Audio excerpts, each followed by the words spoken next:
ভাই আমি আসলে একটা জিনিস জানতে চাই, যেসব মিলিয়নিয়াররা আছে যাদের লাইফস্টাইল অনেক ডিফারেন্ট আমাদের থেকে, আসলেই ডিফারেন্ট। অ্যান্ড ইনস্টাগ্রামে যারা উড়াই ফেলতেছে, ওদেরকে দেখি সকালবেলা ঘুম থেকে উঠে একটা আইস বাথ নেয়, আইস বাথটা নিয়ে ব্রেকফাস্ট করে একটা ল্যাপটপ নিয়ে বসে ল্যাপটপে কতগুলো করে, ওরা মিলিয়নিয়ার টাকা কামাই ফেলে। অ্যান্ড ওপর দিয়ে লেখা থাকে 2 hours ওয়ার্কিং সামথিং, এরকম কিছু একটা, যেটাই হোক। বাট আমার কথা হচ্ছে ভাই, ওরা ল্যাপটপে এমন কি করে যেটা দিয়ে ওরা মিলিয়নিয়ার হয়ে যাচ্ছে, লাখপতি যাচ্ছে। ভাই আমার কাছে এই ল্যাপটপটা আজকে মনে হয় 4 বছর 5 বছর কিস্তিতে কিনছি ভাই।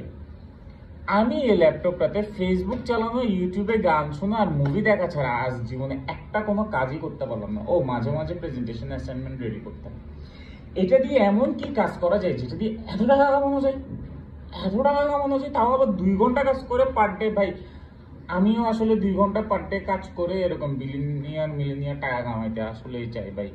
কি এমন কাজ হয় এটা দিয়ে যে যদি এত এত টাকা, অফিসে গিয়েও করি যেহেতু এত এত টাকা দেয় না, 7-8 ঘন্টা 9 ঘন্টা 10 ঘন্টা, কেমনে মানে ভাই, কেমনে, হাও?